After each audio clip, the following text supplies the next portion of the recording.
वास्तव में आज दोपहर 10 बजे आरबीआई गवर्नर अपनी बात रखेंगे। बाजार में यह लगता है कि वे रेट में कोई कटौती नहीं करेंगे, लेकिन वे शायद कटौती के इशारे देंगे और इसकी मात्रा भी सूचित करेंगे। यह पॉलिसी बाजार की पसंद में आ रही है या फिर बाजार को कुछ परेशानी हो सकती है, इसका विश्लेषण आपको चाहिए। वास्तव में मुझे लगता है कि कोई बड़ी घटना नहीं होगी और यदि कुछ हो भी तो वह पॉजिटिव होना चाहिए, क्योंकि यहाँ भी मानवीय मामूली महसूस हो रही है और वृद्धि संख्याएं सीमित हैं। इसके साथ ही आपको पता है कि फेड की धरती बदल गई है, तो आरबीआई को उसके अनुसार कार्रवाई करने की आवश्यकता है। विशेष रूप से मुझे लगता है कि यह घटना न केवल निष्पक्ष होगी बल्कि बैंकों के अधिक असफल होने की संभावना है। विशेष रूप से लार्ज कैप प्राइवेट बैंकों को यहाँ बुरा लगेगा। सर, आपके शेयर्स के बारे में बात करते हैं। आज मैं आपको कुछ नए शेयर्स के बारे में बता रहा हूँ। कल ट्रेंड के नंबर और टाइटन के नंबर आपने देखे थे। अब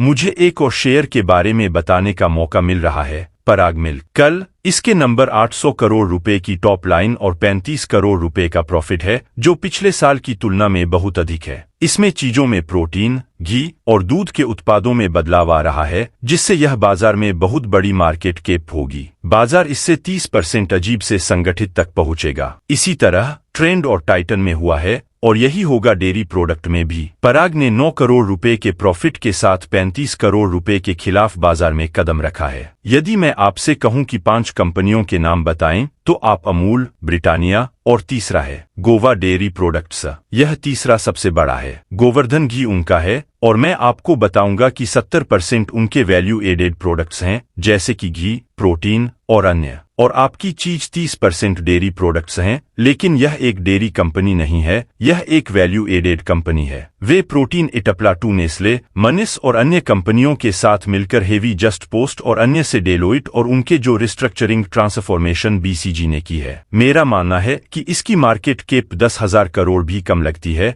क्योंकि आप अपने ट्रांजिशन देखते हैं, न्यू मिलेनियल किस तरह से ब्रांडेड चीजों को पसंद करते हैं। यह मार्केट बड़े पैमाने पर बढ़ रही है। अब आप प्रॉफिटेबिलिटी के बारे में बात कर रहे हैं, तो आपकी मार्केट कैप 2,500 करोड़ है। दूसरी बात, आज की डेट में आपको जो शिफ्ट ऑर्गेनाइज है, यूज है प्लस जो रेटिंग है, इसकी होटल, रेस्टोरेंट और ट्रेवल सेगमेंट में अनगिनत ग्रोथ है और अच्छा वैल्यू एडेड ब्रांडेड प्रोडक्ट जो होता है उसकी डिमांड अनबल है। आप इसके टेक्निकल और अन्य देखेंगे या इसकी वैल्यूएशन, तो इस एक्सट्रीमली पॉजिटिव है। यह हर एक के पोर्टफोलियो में होना चाहिए। पहला पिक मैं अभी भी कहूंगा रेलीगेयर है। देखिए, बर्मन ने अपना स्टेक 25% बढ़ा दिया है। एक ओपन ऑफर आएगा Religare as brand went through its tumults because of the promoter और जो भी था वो सब हो गया है। लेकिन as brand, as franchiser, insurance to broking और अदर एनबीएफसी एक्टिविटीज बहुत अट्रैक्टिव प्ले हैं। और अगर आप ये बर्मन, आप डाबर के यूनो अंडर आता है, तो the fire power will be even more. तो अगर आप एक स्टॉक को देख रहे हो जो यहाँ से इजली अगले 1-1.5 साल में डबल हो सकता है, वो रेलीगेयर है। करना जानते हैं तो ऑप्शन स्ट्रेटेजी में एक आध पुट जरूर लीजिए, आउट ऑफ मनी लीजिए, एट द मनी लीजिए, लेकिन थोड़ा सा सेफगार्ड कीजिए। अगले 2 हफ्ते मार्केट के लिए थोड़े ट्रेचर हो सकते हैं। ठीक है, डन। मतलब बाशिन साहब अगर बोल रहे हैं मार्केट के लिए थोड़ा वीकनेस आ सकती है, 2 हफ्ते कमजोर हैं,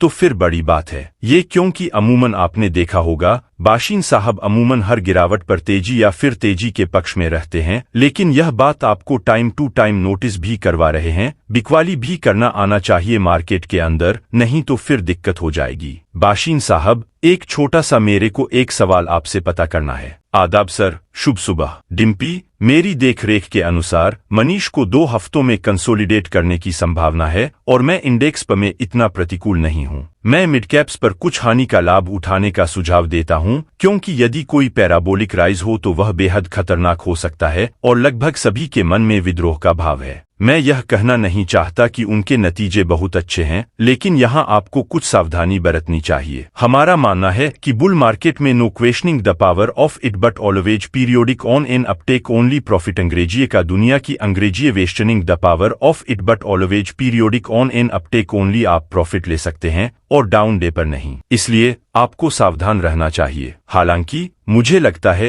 कि इंडेक्स में कंसोलिडेशन हो सकता है, लेकिन मिडकैप्स अभी भी अच्छे प्रदर्शन में हैं। इस पर ध्यान देना चाहिए। बताओ, आपको कल मैंने आईओसी को कहा था, कई दिनों से कह रहा हूं कि कल आईओसी डी। जी हाँ, नमस्ते डिम्पी। तुमने सेल किया और तुम्हारा गेल रहा। वह सब तुम्हें कह दिया गया था। उन्होंने जो ले लिया उससे प्रॉफिट भी लिया। अब आपके लिए देखो, अशोक लीलन के नंबर मुझे बहुत पसंद आते हैं। अशोक लीलन के लिए कुछ बड़ा कहने की जरूरत नहीं है, यह बस एक मार्केट सीवी मार्केट में मोर मार्केट शेयर देने का इंटीग्रेटेड हिस्सा है। टिंग इनटू टाटा मोटर और इसका ईवी लच बहुत मजबूत जा रहा है। अशोक लीलन के अनुसार मेरी नजर में मिनी सीजनली वीक है। ब्रिटानिया के नंबर्स एक्सपेक्टेड से बेहतर होने की संभावना है। एएफएमसीजी में ब्रिटानिया को और मेरे नस्ले को टॉप पिक माना जाएगा। इसके बाद एसीसीआईएल और एसडब्ल्यू सोलर भी देखने लायक हैं। यहाँ एक नजर डालो, अग्रो केमिकल में वीकनेस है, लेकिन यह बिल्कुल ब्राउन नहीं जा रहा। इसलिए एसआरएफ, इनआरटी, यूपीएल और टाटा केमिकल को देखो। यह बजाय इन्हें बड़ा मौका नहीं मिलेगा। अगले 3 महीने में चाल बदल जाएगी।